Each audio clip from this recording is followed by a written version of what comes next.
pressed fabric. Yeah, I did. Was it like a shirt? It was quite fast. Yeah, so the thing of it is it was really important to make sure that you kept all the seams going one direction. Right. And there were some little tips that I gave you along the way on just going smoothly and pressing into Yeah, those. it's like And not wiggle. Not Yeah, wiggling, not yeah, wiggle. And not wiggling. All right, so what we're going to do is we're going to take these. Now, if you remember, these were torn at about 2.5 inches. That's about where we Right. tore them, Yeah. okay?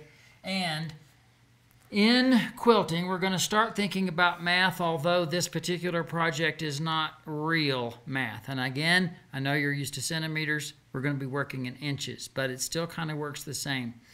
If we cut 2.5 plus 2.5, 5. easy math, right, 5, okay?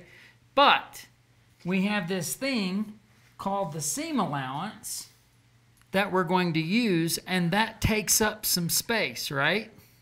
Okay. All right, so now think about this. We were trying to sew a 1/4 inch.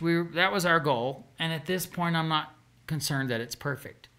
But if we take a 1/4 inch off of one of these, and we take a 1/4 inch off of the other side, we have a 1/4 plus a 1/4 is a half.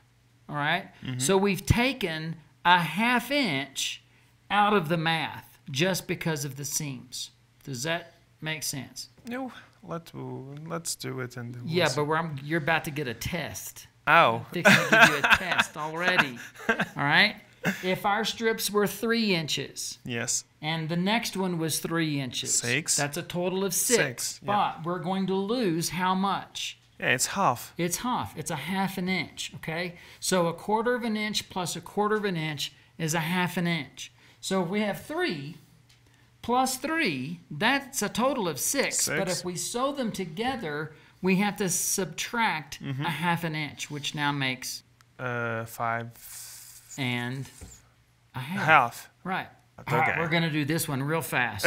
4 inches Yes. plus 4, 4 inches, yes. right, is a total of 8. 8. Yeah. But if we sew the seam, It's gonna be 7/2. see how quickly you can do Okay. that? Seam allowance. So the seam allowance, I was a bit confused when he started devised 4 plus 4 and was like, what's gonna get? What's that for? And then I understood that class for 4 plus 4, and if I sew it, the 2 pieces, I'm gonna lose a half, so it's gonna be 7.5,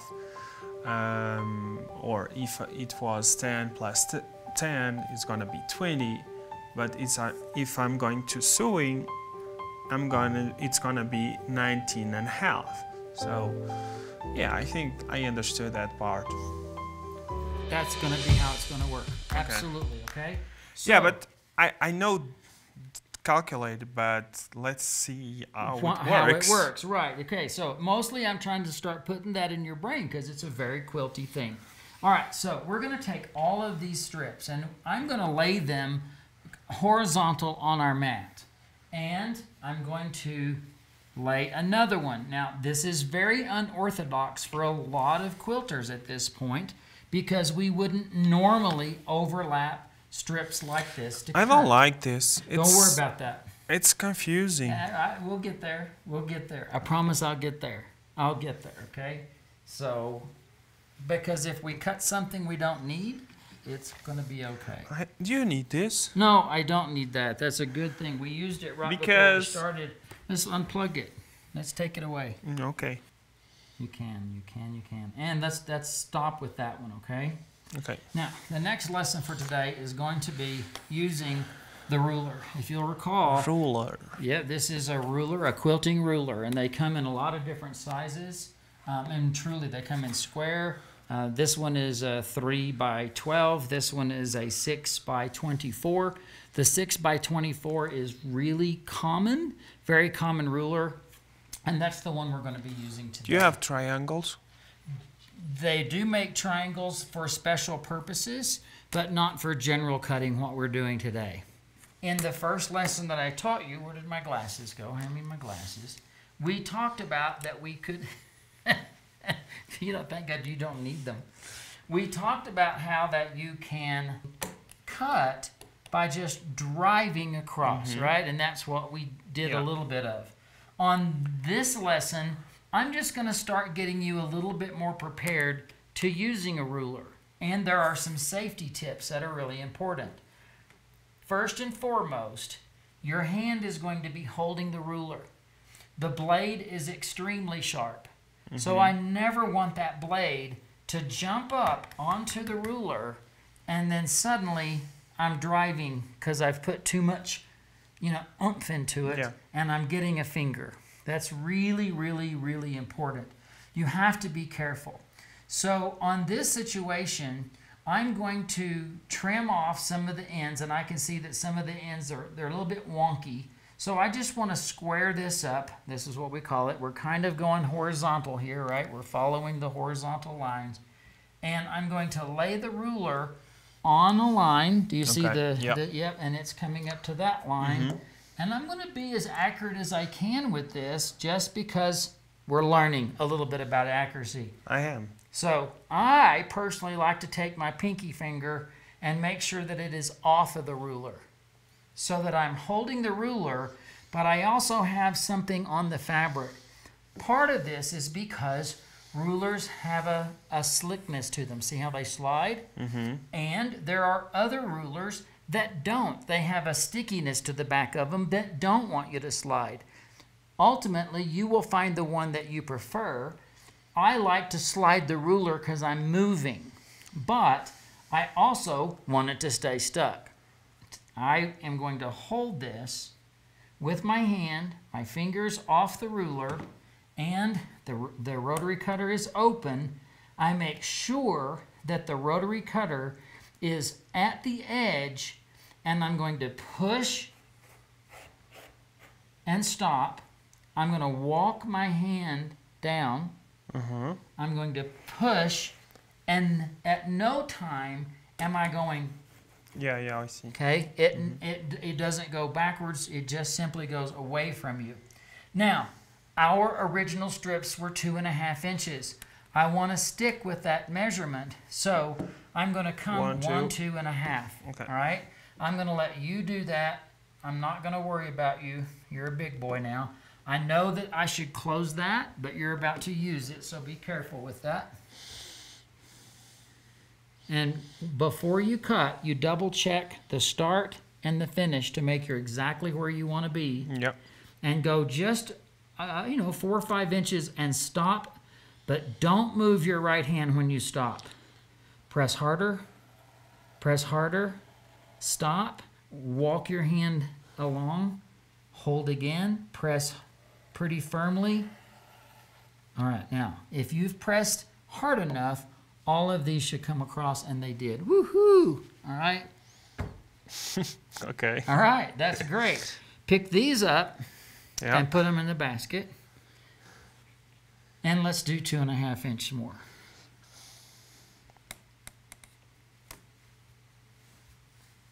Okay, you didn't need to move it. You didn't. Okay, I'll show you why. That's okay. That was a logical thing to do. Cut 2.5 inches. So press nice and strong.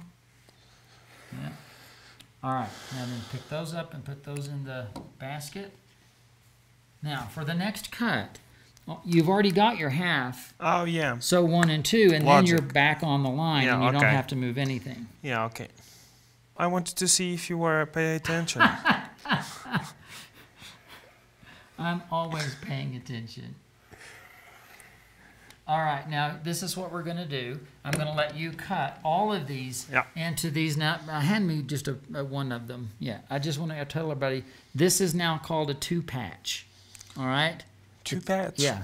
1, 2. Oh, there are 2 patches. No, so I thought it was just a word to patch. Yeah, this is a 2-patch.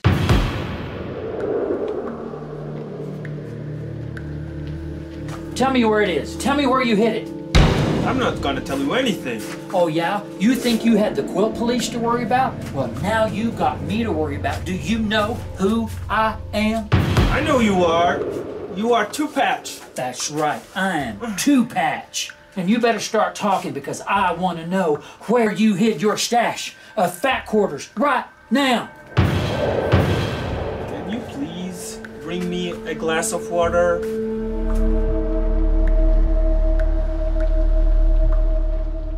The ruler.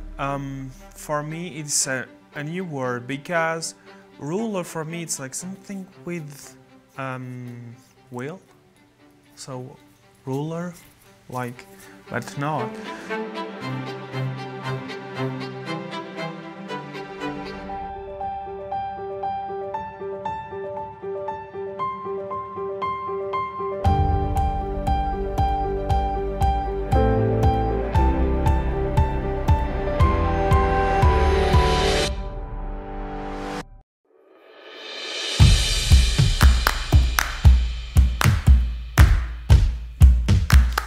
And now, what I do? All right, so let's take a look. This is where you had joined some fabric. Let's go ahead and just do 2.5. All right, I'll let you cut it. Okay. But Yeah, what you but do look, with this space? Look. Is this one good? Yeah. Yep. Is this one good? No. No, so we're just not going to use that one. Is that one good? Yep. This one? Yep. So we got 4 of them that are good, and this wasn't going to be good anyway, and this now truly just becomes scrap. I mean, it's a scrap that you can toss away and use later, okay? Okay. So we're at a spot where these strips, remember how they bowed a little bit? They weren't quite straight, and you're noticing that it's really getting off. So we've made a slight adjustment right along the edge, and once we've readjusted these, you can make another little slice and just trim off the end. That's kind of very common as we go through the process, and then those little bits are just part of the scrap pile. My gosh, no. Let me, so you're noticing that every now and then if the rotary cutter doesn't cut all the way down. Know that that blade is good, all right? But if you ever get a nick in your blade, every revolution, it will have a place where it's not. And then everybody starts trying to chop into their fabrics. The blade is really important that you don't drop it, that you don't run over pins. It will last a nice long while, but if it starts getting nicks in it, you can see what kind of a problem that would be. There's something I want to teach everybody, including you, about, again, just cutting with the ruler, all right? When it is really easy and possible, and one of the reasons why I'm getting you to hold this, cut, move up, and hold it again, I like to have my fingertips up. I can walk up this and keep my fingertips, is because it's the laws of science. If I hold this here, the harder I push up against this wall, it's gonna start moving like that, and that's gonna be a real problem. So that's why I try to encourage people to just simply cut a little bit. I mean, yes, to be honest, you could put your hand on this one, it's not so long, and you could do the whole thing. I know that. But as we get wider, it's important to learn how to walk your hand along the ruler. So go ahead now and shave that off and just continue going.